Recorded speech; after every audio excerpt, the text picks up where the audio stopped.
देखिए, इस तरह अभिषेक काम करता है। ये आपको अकाल के बीच में भी, मंदी के बीच में भी ले जाता है और आपको संपन्न बनाता। सभी का ग्राफ ऐसे नीचे जाता है, लेकिन आपका ग्राफ ऐसे ऊपर जाता है। ये संसार की सामान्य बातों के विरुद्ध में ही है, इस संसार के नियम के विरुद्ध में है। ये परमेश्वर की आशीष है।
प्रकाशित वाक्य की किताब अध्याय 1 और चलिए वचन 5 का आखिरी भाग और वचन 6 पढ़ लेते हैं।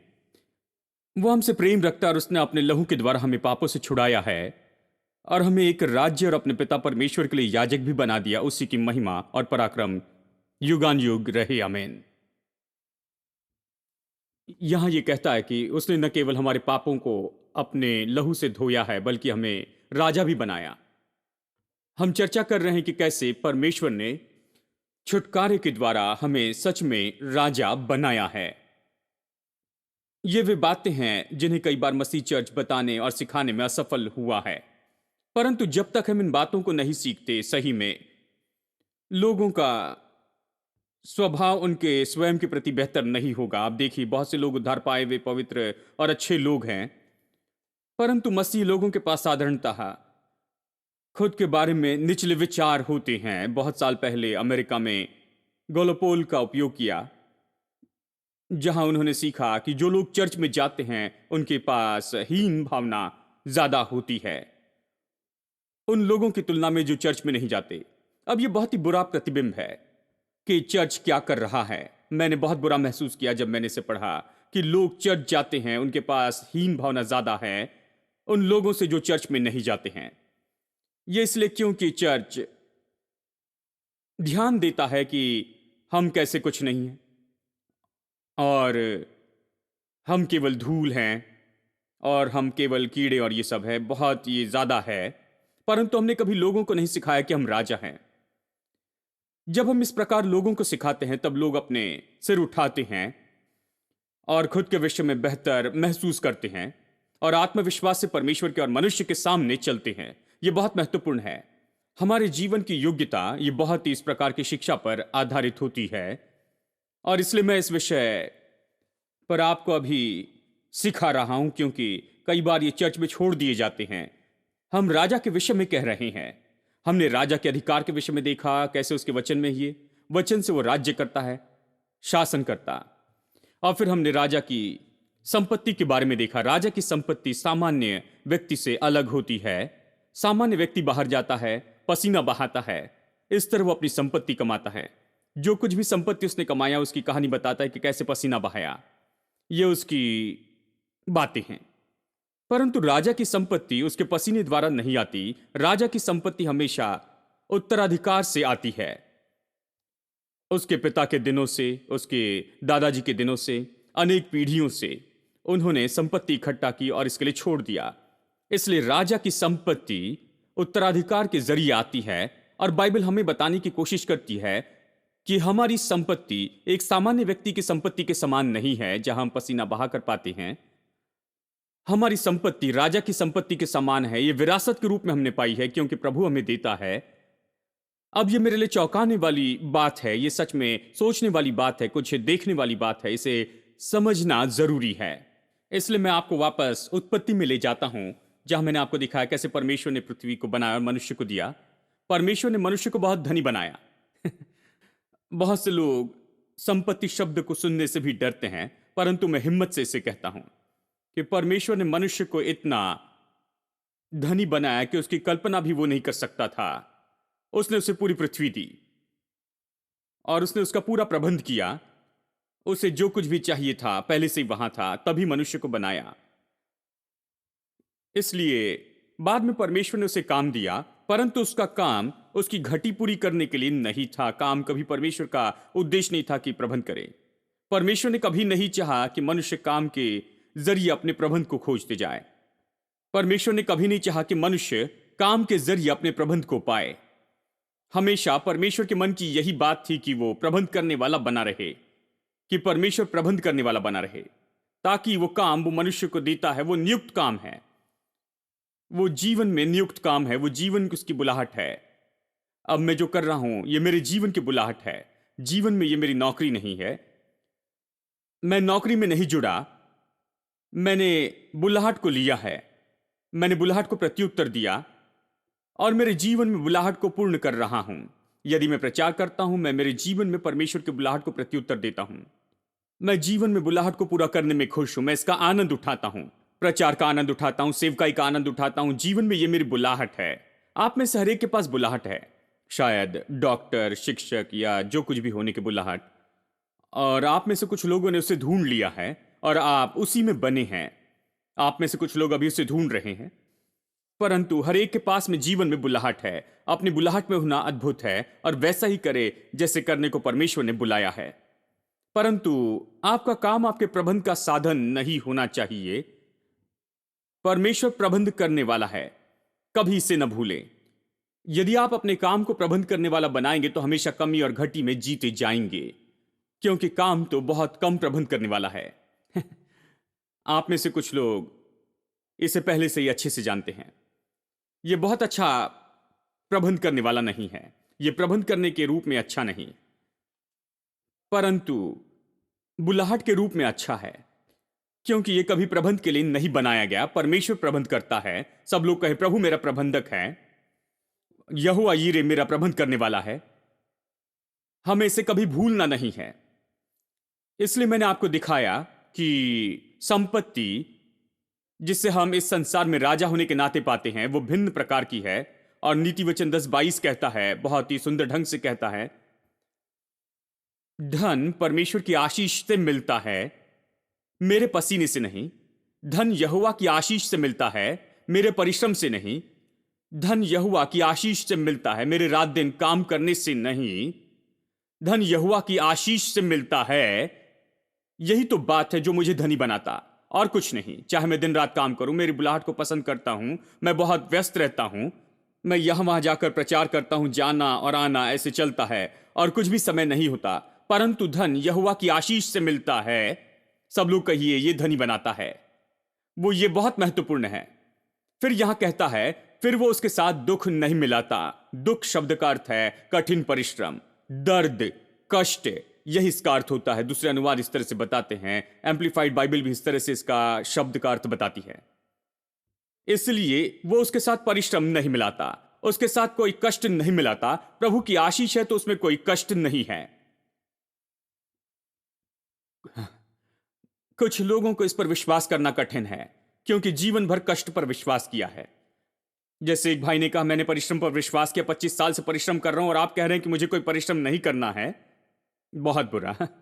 बाइबल कहती है कि कोई कष्ट नहीं। बहुत बुरा है कि किसी ने आशीष के बारे में नहीं बताया कि कैसे आशीष परिश्रम को दूर करती है, क्योंकि आशीष कार्य करती है, इसलिए एक परिश्रम नहीं। जब वहां कोई आशीष नहीं तब परिश्रम होता है। देखिए यही समस्या है। जब लोग बिना आशीष के काम करते हैं, जब लोग बिना आशीष की जीविका कमाने की कोशिश करते हैं, तभी यह कष्ट होता है। परंतु परमेश्वर की आशीष में कष्ट नहीं है। ठीक है, वो कठिन परिश्रम नहीं, वहां पसीना नहीं, माथे का पसीना यहां दुख का उल्लेख करता है। नीति वचन अध्याय 10 और वचन 22 में, यह उत्पत्ति अध्याय 3 में बताया गया है। मनुष्य के पतन के बाद सब यह हमने देखा है। मैंने आपको दिखाया परिश्रम का एक कारण वो यह है कि पतन के बाद मनुष्य परमेश्वर से अलग हो गया है। पहले उसका सीधा परमेश्वर के साथ संपर्क था, परमेश्वर उसे विचार देता था, वो कभी विचारों से अछूता नहीं था, उसे कुछ करने के लिए भटकना नहीं पड़ता। परमेश्वर ने उसे दिखाया क्या करना है, तुम ये करो, और सब कुछ ठीक था। परंतु पतन के बाद मनुष्य खुद के मन पर आधारित रहता। ज्ञानेंद्रियों के बारे में मैंने कहा था, ठीक है, उसका अपना दिमाग, 5 ज्ञानेंद्रिय, उसी पर वो आधारित था। परमेश्वर पर आधारित नहीं रह सकता था क्योंकि उसके साथ कोई संपर्क नहीं था, कोई संबंध नहीं था, कोई संगति नहीं थी, प्रभु से बात नहीं कर रहा था, कोई बात नहीं पा रहा था। इसलिए उसे अपनी ही समझ का सहारा लेना पड़ा। इसलिए बाइबल कहती है कि समझ का सहारा न लेना, क्योंकि यह कष्ट लाता है। जब आप अपनी समझ का सहारा लेते हैं और आपको अपने दिमाग पर आधारित रहना पड़ता है विचारों से उभरने के लिए और काम करने के लिए, आप बहुत सी कोशिश करते हैं, गलतियां करते हैं, फिर हजारों कोशिश करते हैं, गलतियां करते हैं और फिर गलतियां करते जाते हैं उत्तर पाने के लिए। यदि परमेश्वर के पास आते तो पहली बार वो उत्तर दे देता। उत्तर क्या है? जब परमेश्वर एक विचार देता है वो आपको ऊंचाइयों तक पहुंचाता है। जब परमेश्वर विचार देता है वो आपको बहुतायत से धनी बनाता है। प्रभु इसी तरह से है। परमेश्वर बातों को आसान बनाता है, परंतु मनुष्य पतन के बाद परमेश्वर के साथ संपर्क खो बैठा है। यही एक कारण है, उसका समझ का ज्ञान एक कारण है कि क्यों वो कठिन कष्ट में है इस संसार में। मैं आपको दूसरा कारण बताऊं क्यों मसीह अभी भी परिश्रम करती हैं। क्योंकि आपके मन में सवाल है, आप कहते हैं मैं परिश्रम करता हूं, मैं परिश्रम करता हूं, या कोई और परिश्रम करता है, मसीह लोग परिश्रम करते देखता है। कारण क्या है, क्यों मसीह परिश्रम करते? आज मैं इसे बताऊंगा।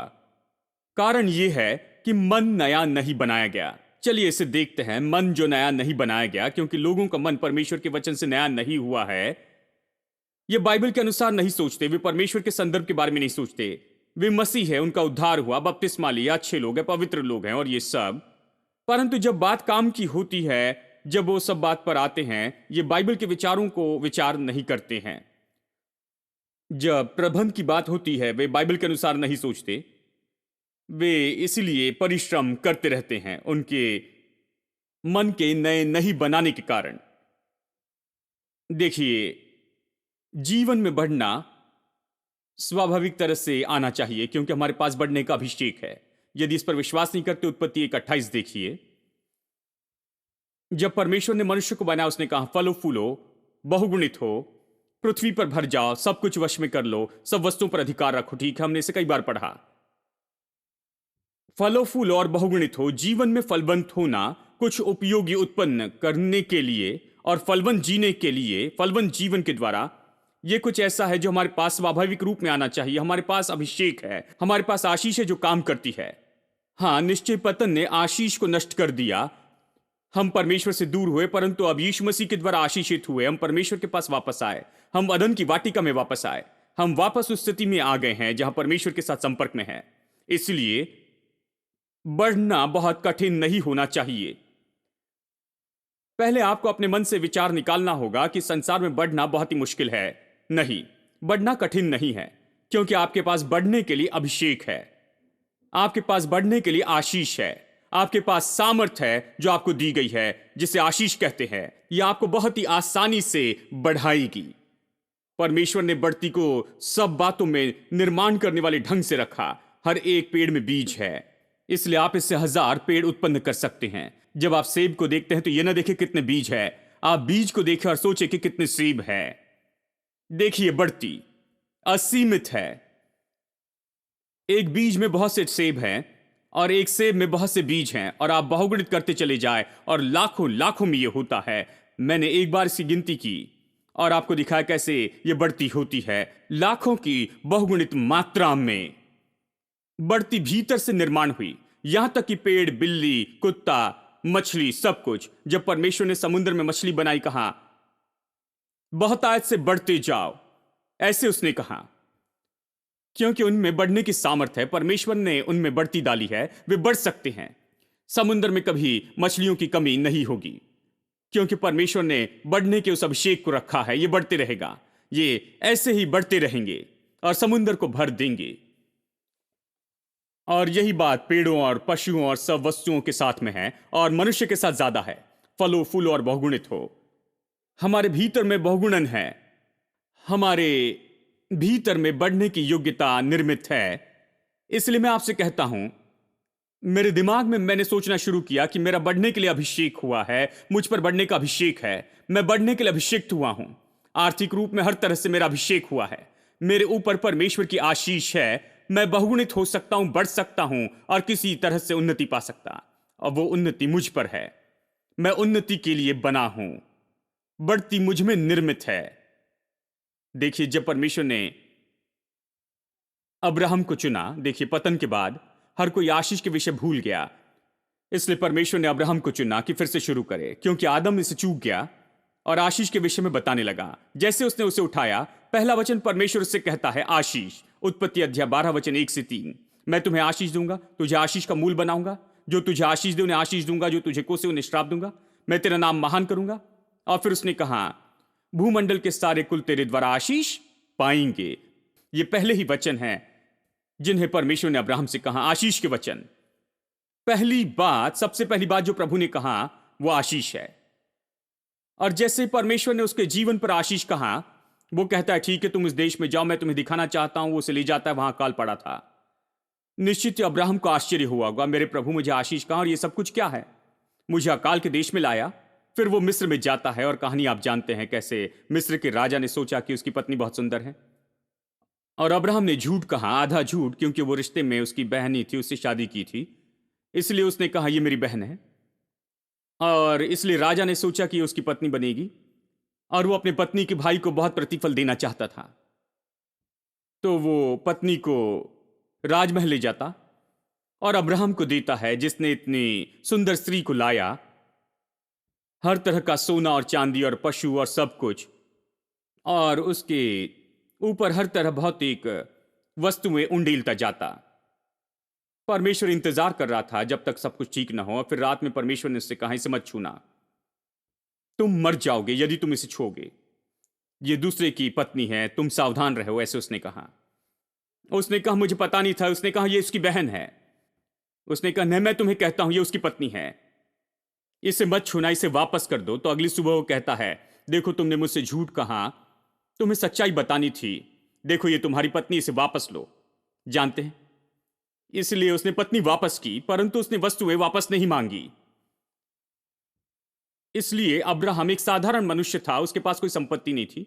एक रात में ही बिना किसी परिश्रम के, कष्ट से, कोई भी पसीना बहाए बिना, वो बस ऐसे ही धनी हो गया। जब वो वहां से आया, देखिए अध्याय 12 में इस तरह कहानी पढ़ते हैं, और अध्याय 13 में मिस्र से बाहर आने के विषय कहता है, अब्राहम बहुत धनी था, सोने चांदी, दास और दासी और गधे और क्या नहीं, सब कुछ उसके पास था।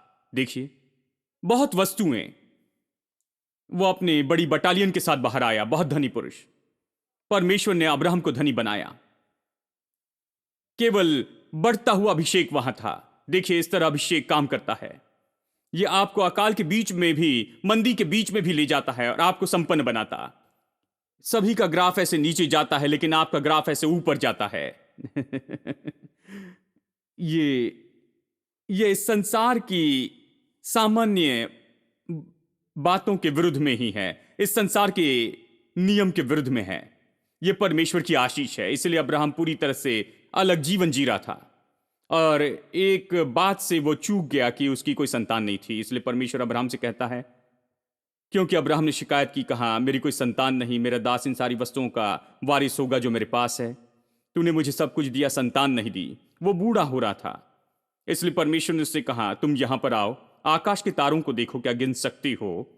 उसने कहा, नहीं गिन सकता, तुम्हारा वंश ऐसा ही होगा। परमेश्वर कह सकता था तुम्हें पुत्र दूंगा, वो उसके लिए काफी बड़ी बात होती, परंतु परमेश्वर के लिए केवल पुत्र देना काफी नहीं था। वो उसे बड़ी बीज के रूप में देना चाहता था, क्योंकि परमेश्वर बहुतायत का जीवन देने वाला परमेश्वर है। वो बहुतायत से देता है। आपने कभी सोचा, भजनकार कहता है मेरा कटोरा उमड़ रहा है। बहुत साल पहले मैंने ये सवाल पूछा, क्यों उमड़ रहा है? परमेश्वर जो कटोरे में उंडेलता, क्या वो नहीं जानता कब रोकना है?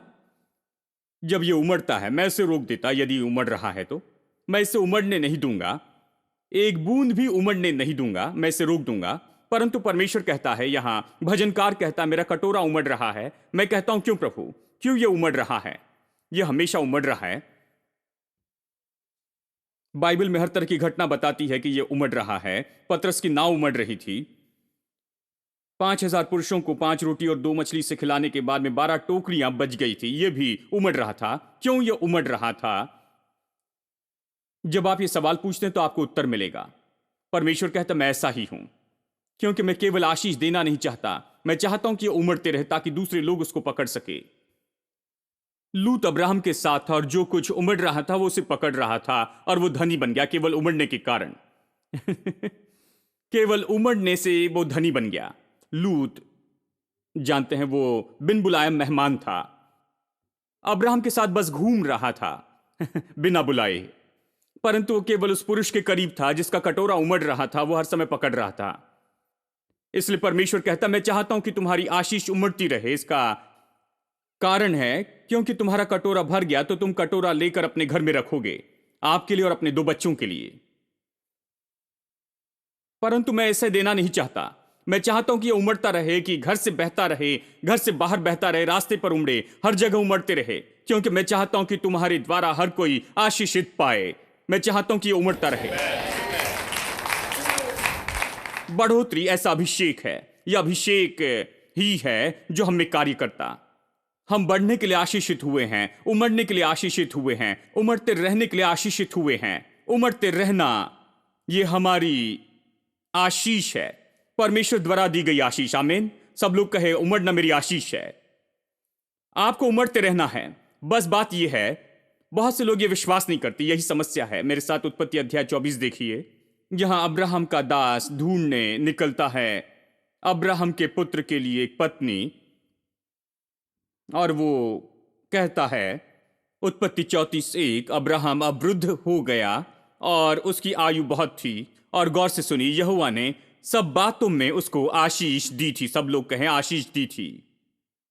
अब्राहम के जीवन में ऐसा कोई क्षेत्र नहीं था जिसमें वो आशीषित नहीं हुआ। वो हर तरह से आशीषित हुआ। प्रभु ने उसे सब बातों में बहुत ऐसे आशीष दी। और फिर वचन 34 में देखिए, उसी अध्याय में वचन 34, ये लड़की का परिवार बताता है। वो दास लड़की के घर में जाता है, उस लड़की के परिवार में जिसे इसहाक के लिए चुना था। वो कहता, मैं अब्राहम का दास हूं। अपना परिचय देता है, यहोवा ने मेरे स्वामी को बड़ी आशीष दी है। हाँ, वो कुछ मसीह लोगों के समान नहीं। वो कहता, मैं अब्राहम का दास हूं, मैं उस परमेश्वर के जन के लिए काम करता हूं। वास्तव में वो महान परमेश्वर का दास है, लेकिन उसके पास कुछ नहीं। हाँ नहीं, देखिए कितनी अलग बात है। बाइबल कितनी अलग है और लोग इसे कितनी अलग तरह से बताते हैं। मुझे मुझे मुझे याद है, उन दिनों में हम प्रार्थना करते थे, अब्राहम, इसहाक और याकूब के प्रभु। हमने कभी अब्राहम की आशीष पर विश्वास नहीं किया। हमारे पास कोई रुपया नहीं था, कुछ नहीं था, परंतु हमने कहा, अब्राहम के परमेश्वर, इसहाक के परमेश्वर। यदि अब्राहम देखता तो कहता, चुप रहो, तुम मेरी आशीष पर विश्वास नहीं करते, तुम्हारे पास मेरी आशीष नहीं। तो उसे क्यों अब्राहम का परमेश्वर कहते हो? अब्राहम का परमेश्वर है क्योंकि वो परमेश्वर जिसने अब्राहम को सारी बातों में आशीष दी है, वही परमेश्वर है जो हमें आशीष देता है। ये वही प्रतिज्ञा है, ये वही आशीष है जो यीशु मसीह के द्वारा हम तक आती है। आमीन।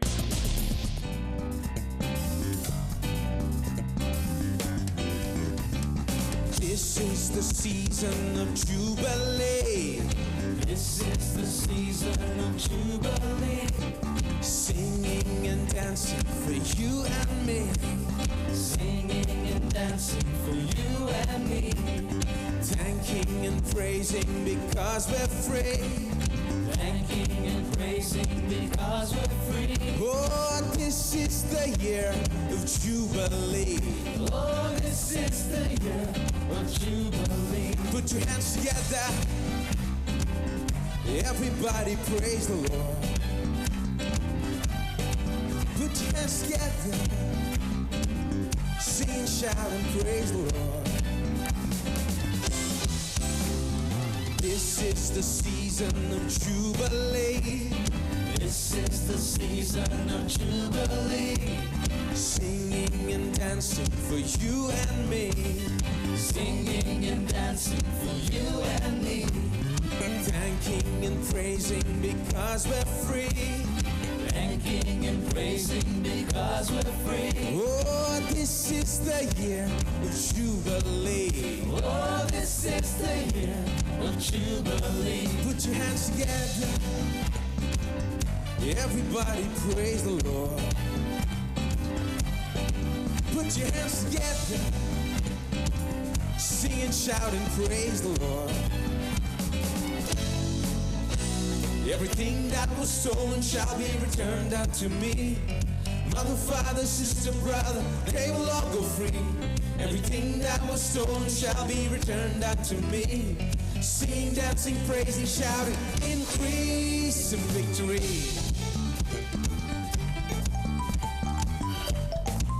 Sing that again. Everything that was stolen shall be returned unto me.